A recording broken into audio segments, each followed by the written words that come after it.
Well, if you can say Grunhagen, now you know a word in German. Sprechen Sie Deutsch? Yeah. Very good. So today it's my pleasure to introduce Mark Grunhagen to speak about food deserts. Usually people think of deserts, there's no food in there, but here is food deserts. How could this be? That's what we will talk about, or he will talk about with us. But let me first welcome you to this session of revolutions in science and technology paradigms. What other paradigm you can change other than deserts and food together? Let's see. This is the first Eastern Illinois University Technology and Science Symposium, and Dr. Stephen Daniels and myself wish that it wouldn't be the last.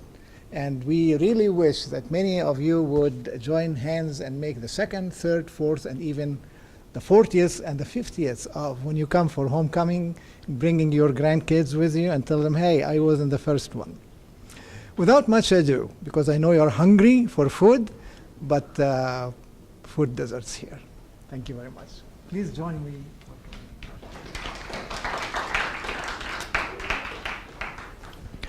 So this doesn't really do anything other than project to you.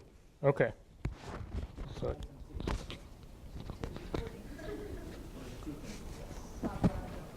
Okay, can you hear me? Beautiful. Okay, first of all, welcome my class. Most of you guys made it, and we have a couple of other guests. This is a strange topic, certainly for a marketing professor, because this is a topic that really in the marketing literature has not been discussed much. That's one of the reasons why I was actually intrigued by it. What I've tried to do for today, given that you guys are here mostly and that we have a few other guests, is to keep this, while it is a research presentation, somewhat on the lighter side. So I'm not trying to overwhelm you guys with statistics and so forth, but we do have some new findings, and so maybe that's what qualifies for the revolution in science and technology. Let me introduce this to you guys. In the marketing literature, we have for a long time looked at food issues. Again, for you guys are my international marketing class. Some of this may not be surprising to you. We have looked in marketing, for example, at obesity issues and how marketers who market food to consumers may contribute to those issues. We have looked at genetically modified foods, and later in the class after this presentation, we're actually going to look more at genetically modified foods. We've looked at fresh produce consumption, fast food consumption, nutrition and labeling. All of those are marketing issues. And I apologize, the clicker is not working. And we have looked at food-related issues in a global context. We have an Australian visitor here with us today, is that right? Yep.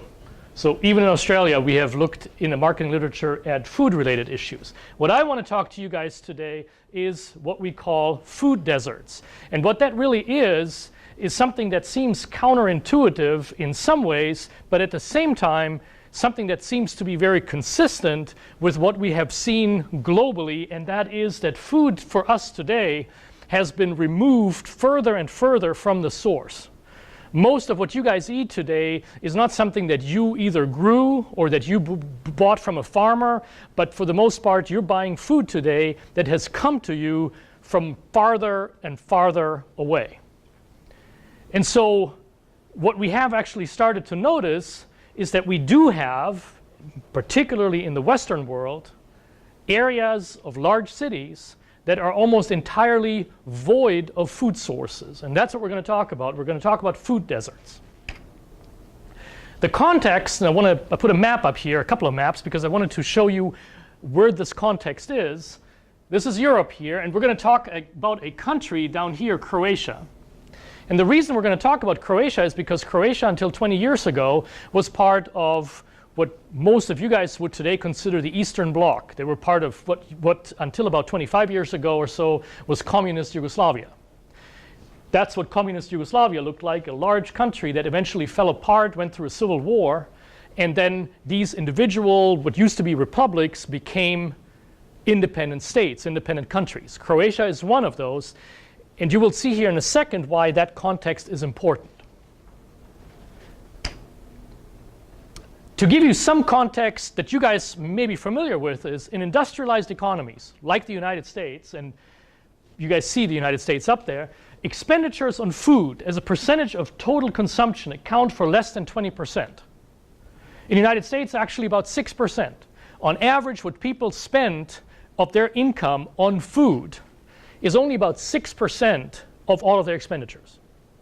And you guys see other comparisons here. Germany with about 10%, the UK and Japan among the more significant of these percentages. When you guys looked at that map earlier, one of those Yugoslav republics, the most advanced ones, was or is today is Slovenia.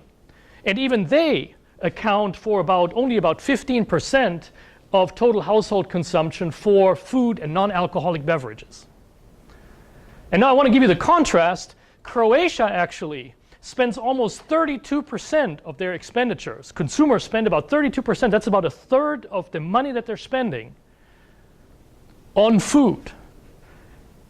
That's about up to par with what Chinese people spend on food.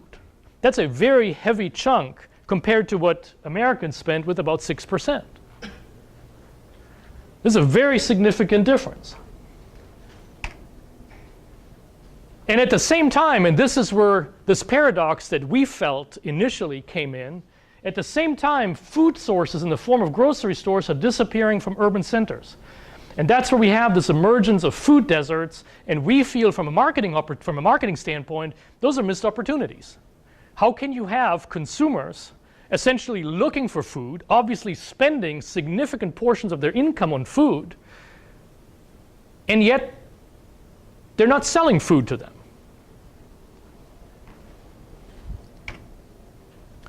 And what makes this even more interesting is because Croatia actually is a country with a very long tradition of all kinds of food, a very rich culinary history. Croatia was actually, or that part of Yugoslavia, is at what we call the crossroads of East and West. The Balkan Peninsula, that part of Europe, was ruled, large parts of it, by the Ottoman Empire, by the ancestors of today's Turks, for over 500 years, from the 1300s until about the 1800s. So they have left their traces there in terms of what people consume in terms of food there today. At the same time, after the Turks were pushed back, the Austro-Hungarian Empire ruled that part of the world until about World War II. Well, actually, it's World War I, but then there were remnants of that until World War II. So what you really have in that part of the world is food influence from all over the planet, or from all over parts of Europe. And again, with that culinary history, how can we have parts of the country that are void of food sources? To give you a little history here, or to give you a little bit of theory in what we're talking about, is when it comes to hierarchies of places, of cities, of parts of cities, we go back to the 1930s to something that was called at that point central place theory. And that's the idea that how human settlements in an urban system are organized in terms of number and size and location. And that settlements are central places that provide services to surrounding areas. You guys know you have larger cities, and they provide more services outwards than smaller cities do. And that there's a hierarchy of places that provide those kinds of things to the people that live in that area. And similarly, we have, when it comes to retail locations, we have a hierarchy. You guys know we have a city center, and then we have secondary centers, we have suburbs. So you guys know of malls and strip malls and those kinds of places. And all of them play a role in providing goods and services to people that live in that area.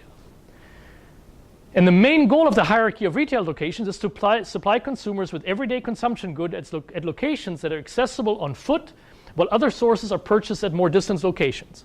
You guys know, even if you live downtown Chicago, there may be some things that you might buy while you're walking there, convenience goods typically, and there's other things that you actually travel larger distances for, furniture, car purchases, where there's actually a need for you to go to the outskirts of the city.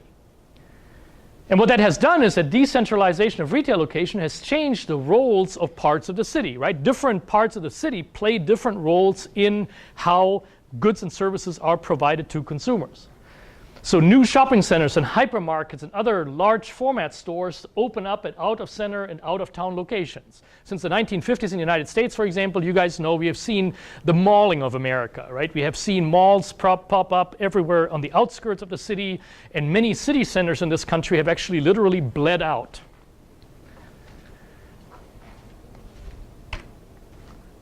Well, what we're looking at, let me just develop this whole thing here, is that the unavailability of well-stocked everyday consumer goods shops, especially with an adequate assortment of fresh produce, fruits and vegetables here, results in an uneven access to everyday consumer goods, and that's what we consider a food desert. The problem is the literature on food deserts that comes from the urban planning realm for the most part has actually not agreed for the most part on what exactly a food desert is. But typically, we're describing city areas that have that have either no food stores or food stores that are far away, and stores that have a limited selection of fresh meats and produce at above average prices. So things are difficult. It's difficult to get food. And by the way, just to mention that here, because this is something that we have seen for the most part in Western economies, we have the Aussie here, right, the land of Oz. And in a country like Australia, distances are relatively farther than they would be in a Western economy like the United Kingdom. And so the idea of what is far away for consumers, how far are people willing to travel to get to food sources, differs widely. Right? In the United Kingdom, far away starts at about 500 meters. In Australia, actually, there's a study that actually looked at far away as something that's 2.5 miles away. Right? So that's a relative term. What we have found when we have reviewed the literature on what a food desert is essentially that we're looking at an imbalance of food supply on one side and demand for food on the other hand. Or to put that in more concrete terms for you guys, we're looking at a significant population density. We have a lot of people living in a place. And on the other hand, we have a limited supply of food. And for the most part, what that boils down to is three things. That is, the variety of food is limited. That is, access is difficult, and that may have a number of reasons, and we'll talk about those in a second, and that price typically is overproportionally high.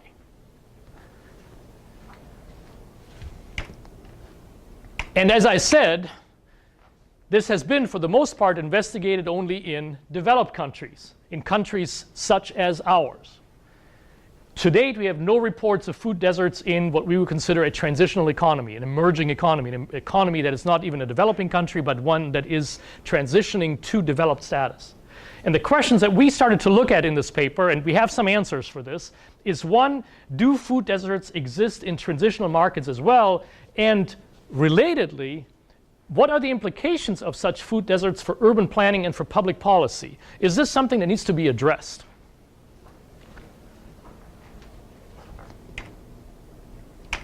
When we look at causes of food deserts, what creates these kinds of food deserts? First of all, we feel that there is, or the literature says, there's market inefficiencies. Markets do not work as they should. We also know, and that's what I mentioned earlier, seen it here in the United States since the 1950s, changing consumer residential patterns paired with increased mobility and a scarcity of affordable housing in inner cities. In other words, what we have seen here in the United States is like the paramount example. People have moved to the outskirts, everybody owns 2, 3 cars, and in inner cities it becomes increasingly expensive to live and even for stores to create store space, right? Rents are high. There's also literature, and this is actually quite interesting because we're using this in this study. There has been evidence that food deserts are actually related to social issues in those same neighborhoods, right? In the United Kingdom, there have been concerns raised about food retail provision, particularly in socially deprived areas, primarily in suburban local housing authorities, in poorer parts of the city, if you will. In the United States, such areas are more characteristic of inner cities. So things in the United Kingdom that may be more on the outskirts of town, here we know we have projects, we have difficult parts of town that are oftentimes very close to the inner city. So I want to give you a little more context on Croatia, and particularly on Zagreb, the capital, where we actually conducted our study. And I'll introduce what we did here in a second. Croatia has about, as I mentioned, about 800,000 people. Leading industries are retail, manufacturing, information communications, and so forth. And you guys see, first of all, that retail is quite important here. Right? This makes up for more than a third of the local economy, if you will. Zagreb has 17 districts and 218 neighborhoods. And what we're focusing on in this study are the districts. So these are larger parts of the city. Kind of like what you guys would have in Chicago when you would say, I don't know, Irving Park, or you would say Palatine or Schaumburg, or, you know, parts of the city that are larger than just a small neighborhood. And what we have seen historically is in Zagreb a strong decline of retail stores downtown. Between 1994 and 2004, so we're talking about a 10-year period here, 31 shopping centers and hypermarkets were opened, while in the first 5 years of the 21st century, 50 stores were closed downtown in the city center. So you see a similar development that you guys may have seen here 30 or 40 years ago to some extent. Further, in the early 2000s, only few shopping centers were opened in the city center, and only very few supermarkets are actually offered as a result of that. So before I talk about some of the things that we did, I want to introduce how we did this. The first thing we did is we looked at two criteria that we felt were important. Remember, we talked about supply and demand earlier, and as the imbalance that creates these food deserts. And so the first thing that we looked at is two parameters. One that we essentially called store density, and that is the number of stores per population, per number of people, if you will. And then we also looked at the population per hectare, and we call that essentially population density. How many people live in a particular part of town? And we combined these two measures into a 2x2, and we essentially said, okay, let's look at the high-high, high-low, low-high, and low-low quadrants and figure out which parts of the city, which districts fall into which quadrant. What we did is we had these tables, we had information on these numbers, and what we did is we standardized that data, and then we created this 2x2. And you guys see here 4 quadrants. First of all, we have 2 that we would consider really not a problem for anybody. And those are quadrants that are characterized by either low-low or high-high. In other words, you have somewhat of a balance. You have a lot of stores for a lot of people, or you have few stores for fewer people, right? So something where we feel that is probably not the areas that create problems. We have an area down here that we would consider a problem for businesses. This is an area where you have relatively low population and a lot of stores. Why is that a problem for businesses? Relatively low population and a lot of stores. Right, there's a lot of competition there, right? You have very few people, relatively, and on the other hand, you have a lot of stores, and so those stores have to compete for the few people that are in that neighborhood or in that district.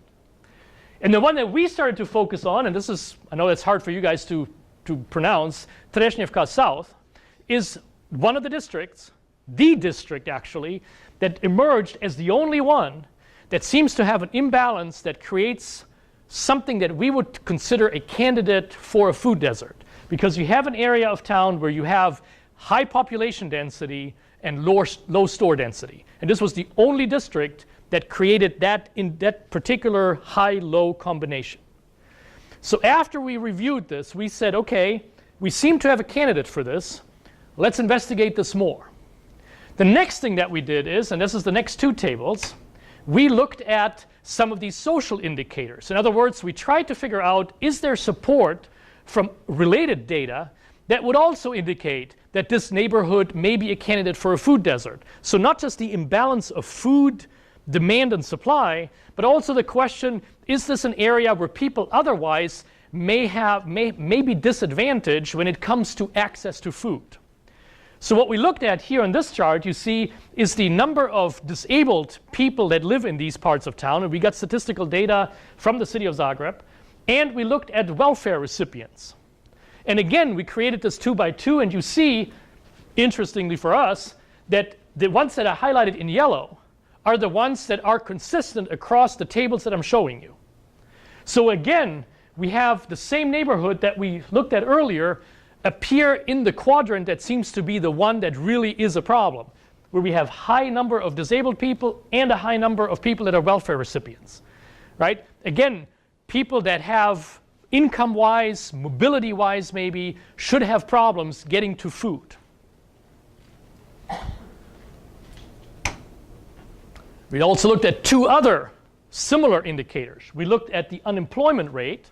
This was in 2010. The other data came from 2001 because they only collect data every 10 years on this data. And for 2011, the data hasn't been published yet. So we looked at retirees, the number of retirees that live in these parts of town, and the unemployment rate. And this was the most recent that we got, was for 2010.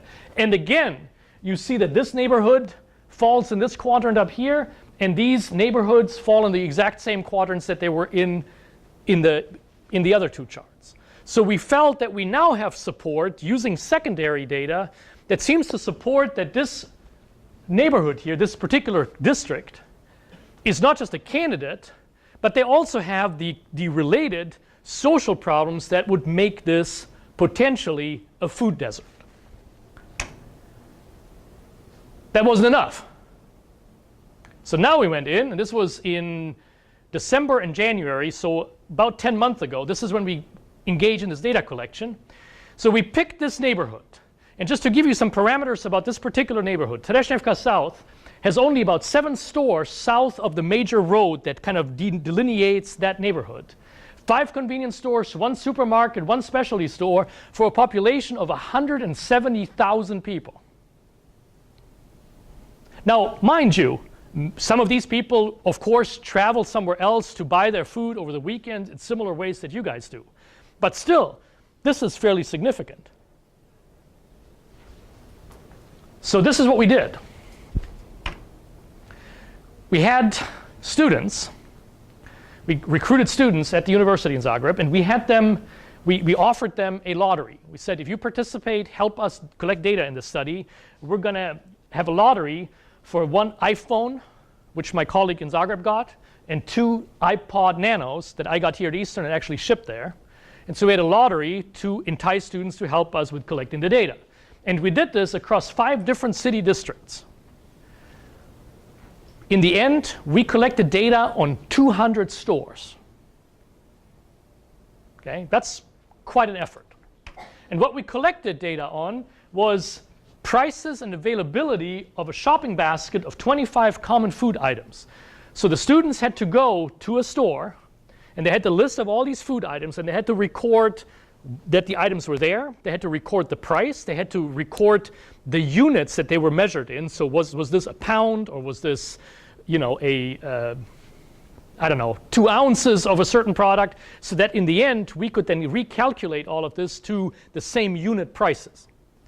We also had to guesstimate the store size. In other words, what the students did, most grocery stores are somewhat square, right? It's not very hard to figure out how big the store is. You just walk through the store and get an estimate of how far, you know, how long and how wide the store is. And that way we got an estimate of the size of these stores. So, what did we do? This is where I left out the nitty-gritty stuff. We used the Manova Analysis, and I'm still in the process of doing this because we're still digging deeper than what we have so far. What we did is essentially we compared across city districts and across store types the product availability, the prices, and the store sizes. And this is what we found. We created 3 categories of store sizes. We had small independent stores, and then we had medium and, we had independent stores, and we had small and large chain stores. And what we found was for both the small and the large chain stores, the average prices of packaged food items were the highest in that neighborhood compared to all other neighborhoods. Remember, availability of food? This one showed that this was, in fact, the highest priced neighborhood. That supports the case that we're making for these food deserts. Now, as a caveat here at the end, the finding was not replicated for independent stores. So for the third food store category, we didn't support this. And for fresh produce items. And we're still digging. We're still trying to figure out why that is. But this is the first important finding. The second important finding, and this relates now to the number of items that were available, right? How many of these 25 commonly found food products were available in those stores? For both independent stores and large chain stores, the number of food items per area of store space was lower than these two neighborhoods, and for the small chain stores, the number of total items was lower than in that one neighborhood. Now, interestingly, those are neighborhoods that we're comparing ourselves with, so they were in the other cells. Okay? And we didn't find any difference regarding those different store sizes among the neighborhoods. And I'll talk about that in a second too. What we do feel, and again, we're still digging into this. This is not super clean, but there is evidence here, and we think good evidence, that this particular neighborhood represents a food desert. Initially, because of the imbalance, the secondary data with all the social problems, and now with primary data that we collected to show that, in fact, we have highest prices, we have a problem with availability of food items. The store size issue, I'll talk about in a second. Let me actually show you all of this here. First of all, we know that consumers that have mobility constraints, for them, living in such a neighborhood is a problem. Now, what does that mean? Who is mobility constrained? We're talking, for example, about the elderly, right? Retired people, people that are near retirement age. We're talking about people that have physical mobility limitations, that maybe not people that are only old, but that may be people that are in some sort of, they have a handicap, they have a physical disability, and consumers with limited access to cars.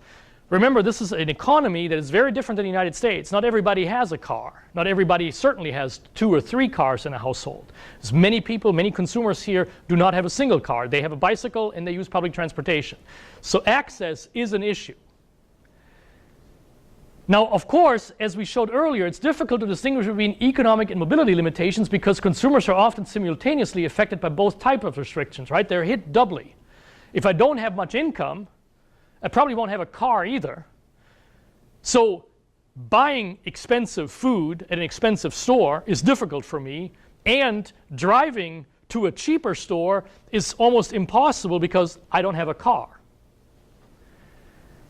Now, as grocery store access decreases, we also know, literature shows this, that obesity rate increases.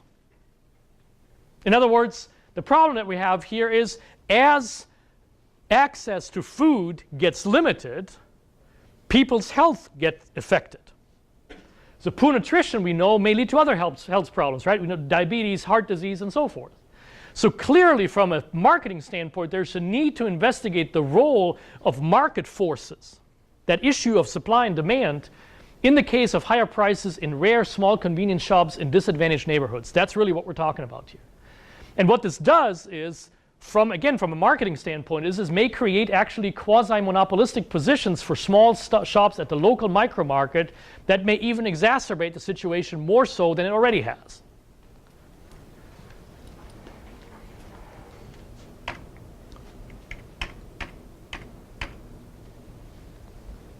What we're dealing here with is findings about a transitional economy. The first time that this has been looked at in a country that is part of that realm of transitional economies. And what we're concerned about is the protection of vulnerable consumers ultimately, because they are at the interplay of marketing, of urban planning, and admittedly in this case probably poor urban planning, and the crafting of public policy. What can public policy makers, what can legislators do maybe to change the situation? What we think would be important would be a development of incentive mechanisms for retailers and or for the legislation that prevents the bleeding out of these urban retailing that hurts these neighborhoods. And at the same time, what it should do is protect a competitive environment and choice for consumers. So what could be done? The first thing that could be done is prevent food deserts right from the get-go. As urban planning happens, as city planners develop new neighborhoods, build new neighborhoods, one of the things that needs to be considered is not just where do people live, but how do people get to food? The second thing that we can do, of course, now in retrospect, is try to repair food deserts. In other words, one of the things we could do is look at how can we support retailers, how can we actually provide them with premises to create retailing, to recreate retailing in parts of the city where those things are underrepresented. And one of the problems that you have in parts of cities that were planned in the 70s and 80s is oftentimes there was no space allowed to build retail stores. They're so densely populated that even if a retail store wanted to move in and build a big supermarket, there's not enough space unless you tear down a building. So one of the issues that they face in Zagreb is they oftentimes have small retail spaces, but they're not big enough for what retailers need today. So the question is, can you combine retail space? Or can you repurpose parts of what the city has designated, for example, as office space, as space that the city is using for administration? And then ultimately, can we provide incentives for the establishment of new retail stores? So can the city provide tax incentives, infrastructure enhancement, build a new rail line, build a new bus line, parking exemptions, make it easier for people to get to food, so for example, not charge for parking. Really what we have is that the market at this point, from what we can assess, is not sufficiently efficient without public policy intervention. We have a situation that we have reached there, and many people would argue even in the developed world, where without city governments interfering, this is only going to get worse. So, last slide.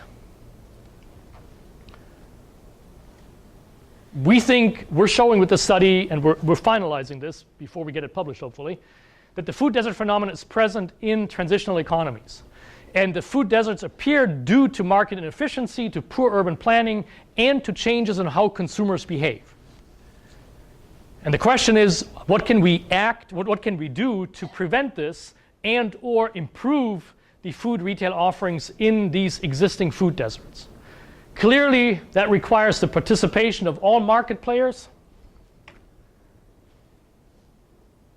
And I think many people that look at this kind of literature would argue that maybe we're at the end of a non-interventionist approach and that actually public policy interference is something that is actually needed at this point. Thank you.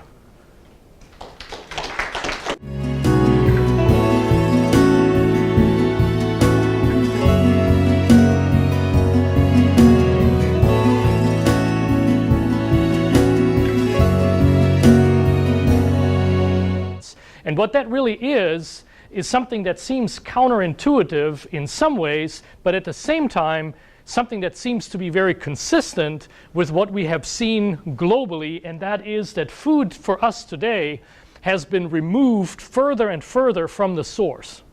Most of what you guys eat today is not something that you either grew or that you bought from a farmer, but for the most part, you're buying food today that has come to you from farther and farther away.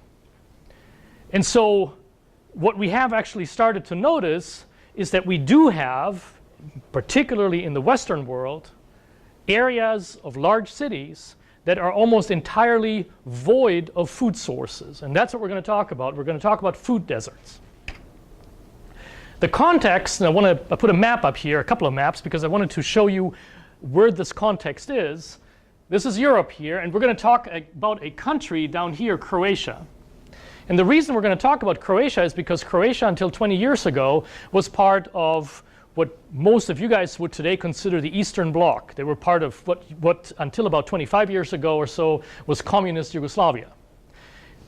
Somewhat on the lighter side, so I'm not trying to overwhelm you guys with statistics and so forth, but we do have some new findings.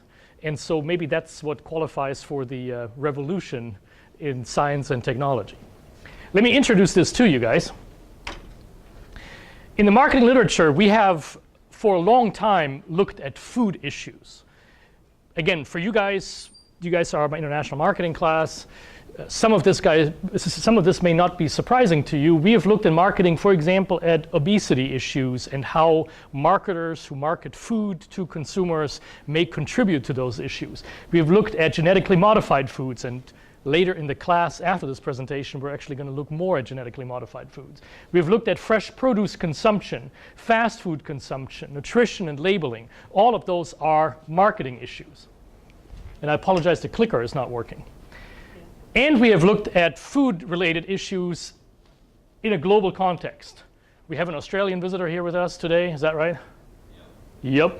So even in Australia, we have looked in the marketing literature at food-related issues. What I want to talk to you guys today is what we call food desert. Yes, and we really wish that many of you would join hands and make the second, third, fourth, and even the 40th and the 50th of when you come for homecoming, bringing your grandkids with you and tell them, hey, I was in the first one.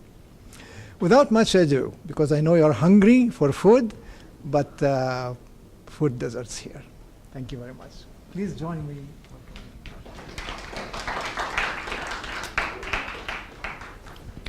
So this doesn't really do anything other than project to you.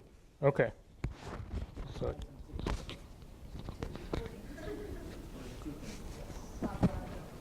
Okay, can you hear me? Beautiful. Okay, first of all, welcome my class. Most of you guys made it, and we have a couple of other guests. This is a strange topic, certainly for a marketing professor, because this is a topic that really in the marketing literature has not been discussed much. That's one of the reasons why I was actually intrigued by it. What I've tried to do for today, given that you guys are here mostly and that we have a few other guests, is to keep this, while it is a research presentation,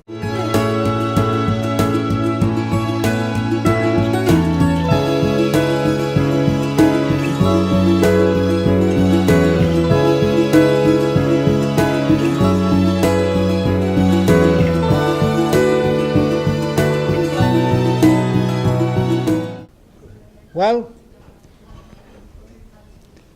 if you can say Grunhagen, now you know a word in German. Sprechen Sie Deutsch? yeah. Very good. So today it's my pleasure to introduce Mark Grunhagen to speak about food deserts. Usually people think of deserts, there's no food in there, but here is food deserts. How could this be? That's what we will talk about, or he will talk about it with us. But let me first welcome you to this session of revolutions in science and technology paradigms. What other paradigm you can change other than deserts and food together? Let's see. This is the first Eastern Illinois University Technology and Science Symposium, and Dr. Stephen Daniels and myself wish that it wouldn't be the last. That's what communist Yugoslavia looked like, a large country that eventually fell apart, went through a civil war, and then these individual, what used to be republics, became independent states, independent countries. Croatia is one of those, and you will see here in a second why that context is important. To give you some context that you guys may be familiar with is in industrialized economies, like the United States, and you guys see the United States up there, expenditures on food as a percentage of total consumption account for less than 20%. In the United States, actually about 6%.